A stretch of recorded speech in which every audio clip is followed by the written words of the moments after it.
ये निजामे जिस्त की तौहीन है। जिंदगी से एक सा मौसम ना मांग। तुम कहते हो कि तुम भक्ति करते हो। कैसे भक्त हो तुम? भक्त भक्त तो वो होता है जो कहता है तेरी रजा में मेरी रजा है। लेकिन तुम मंदिर मस्जिद गिरजे गुरुद्वारे क्या करने जाते हो? कभी देखा है तुमने स्वयं को? सारे के सारे सभी के सभी तुम भगवान को सलाह देने जाते हो।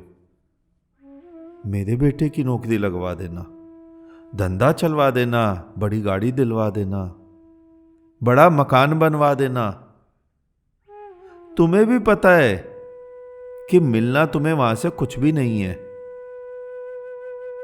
वो गीत है ना, सुना है ना तुमने गीत, दिल है कि मानता नहीं है। बस तुम्हारा भी दिल मानता नहीं है। तुम सोचते भी हो कि होना कुछ नहीं है, फिर भी जाते हो, भटकते हो। तुम सोचते भी हो और जाते भी हो। शायद दूसरे को देखते हैं, शायद उसे बड़ी गाड़ी वहीं से मिली हो, शायद उसे बड़ा मकान उसी मंदिर से मिला हो, और उसी मंदिर का भिखारी पुजारी वो तुमसे उम्मीद लगाए बैठा है, शायद तुम उसका मकान बनवा दो, शायद तुम उसके घर की छत डलवा दो। दोनों भिखारी एक दूसरे के सामने हाथ फैलाए खड़े हैं, फिर भी बोध नहीं जागता तुम्हारा। और इसी बात का फायदा कि तुम्हारा बोध नहीं जागता तुम्हारे तथाकथित धर्मगुरु उठाते हैं और तुम्हारा सभी का शोषण करते हैं। कैसे भक्त हो तुम?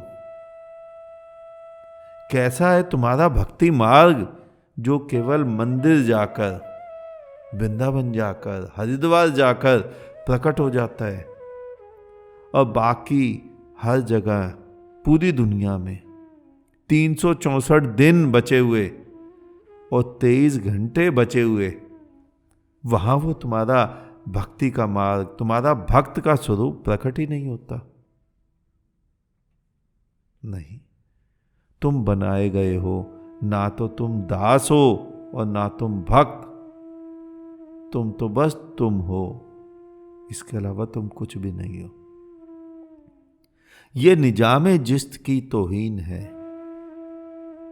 ये जो तुम बार बार परमात्मा से मांगते हो, तुम मानो या ना मानो, तुमने दबे स्वर में प्यार से परमात्मा को कह ही दिया कि हम तेरे कृत्य से खुश नहीं हैं। जो तूने दिया ठीक है, लेकिन हमें नामंजूर है। जिंदगी से एक सा मौसम ना मांग। यहां कोई भी तो दो वस्तुएं एक सी नहीं होती, दो आदमी एक से नहीं होते, एक ही पेड़ के, एक ही टहनी के दो पत्ते एक से नहीं होते। और आदमी के अलावा उस परमात्मा से कोई भी कुछ भी होने की चाह नहीं करता। जो जैसा है वो वैसा संतुष्ट है। कौआ अपने आप में संतुष्ट है, कोयल अपने आप में, गुलाब अपने आप में, कांटा अपने आप में, पीपल का पेड़ भी मस्त है, नीम का पेड़ भी मस्त है, तुम्हारे घर का पालतू कुत्ता भी मस्त है और जंगल का जंगली कुत्ता भी मस्त है। लेकिन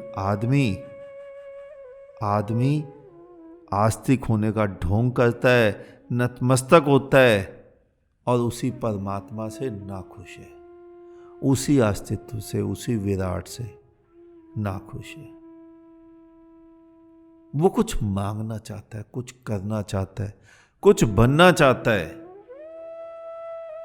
परमात्मा का सलाहकार, खुदा को सलाह देने वाला वो बनना चाहता है।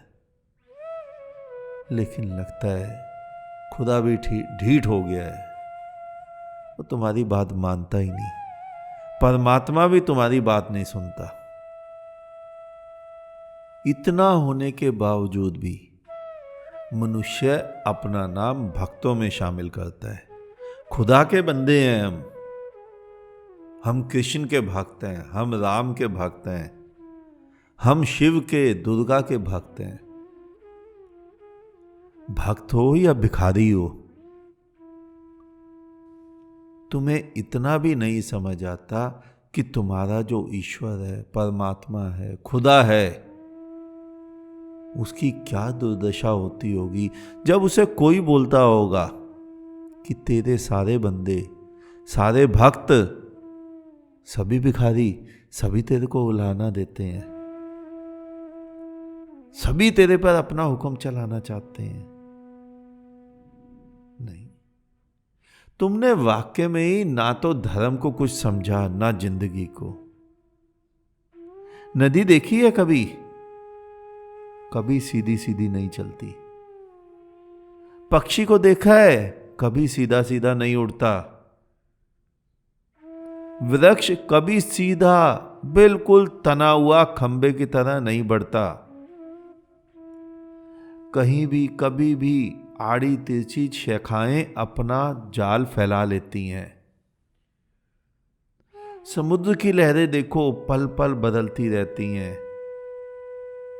चांद, तारे, सूरज, पूरा संसार प्रतिपल बदल रहा है। तुम्हारी गीता भी तो यही कहती है, अशाश्वतम। यहां कुछ भी शाश्वत नहीं है, लेकिन तुम्हारे स्वप्न वो शाश्वत है। वो आज तक अशाश्वत नहीं हुए। बैकुंठ जाएंगे, गोलोक जाएंगे, जन्नत जाएंगे, स्वर्ग जाएंगे, वहां ऐसा जीवन मिलेगा जो अनंत अनंत काल तक बना रहेगा।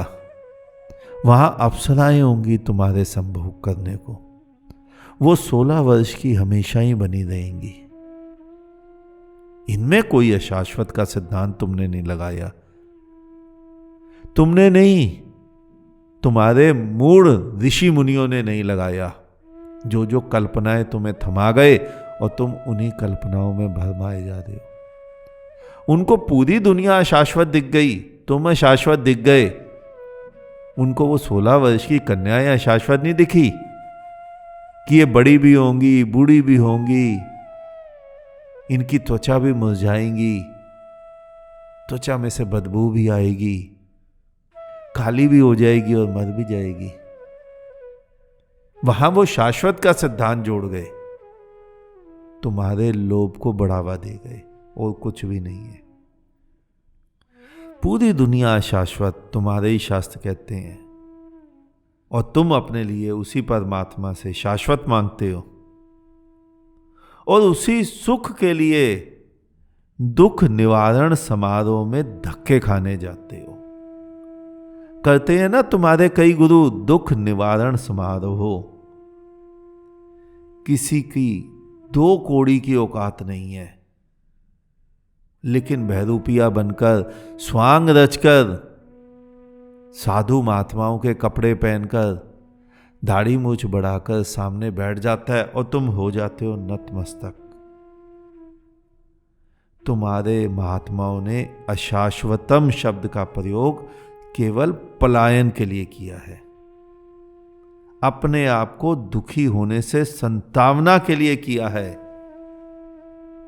आधा आधा समझा है सभी ने।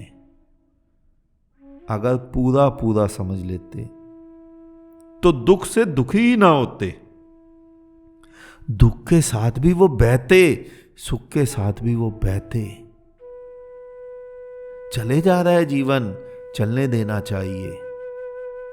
गंगा बहती है ना, देखा है ना तुमने, कितनी शांति से बह जाती है। लेकिन रास्ते में जब बड़े बड़े पत्थर आते हैं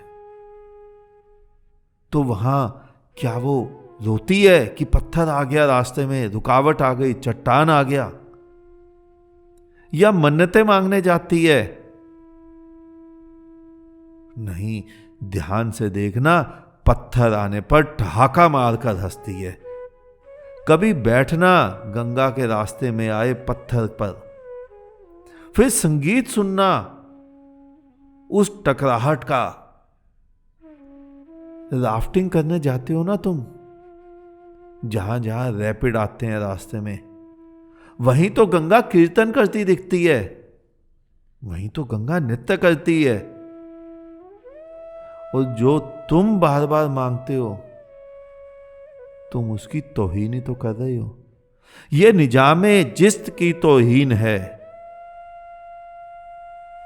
और फिर तुम कहते हो कि तुम भक्त हो। नहीं, बिल्कुल भक्त नहीं हो। जिस दिन भक्त बनोगे उस दिन नाचोगे सड़क पर मीरा की भांति। उस दिन राजपाट मांगोगे नहीं, राजपाट छोड़ोगे। उस दिन अकलमंद नहीं, पागल हो जाओगे। बस उसी क्षण तुम भक्त हो।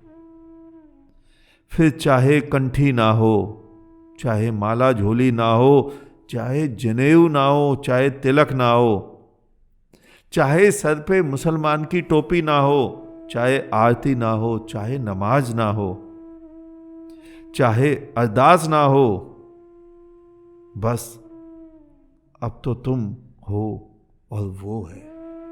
आमने सामने मैं हूं और खुदा हो आमने सामने।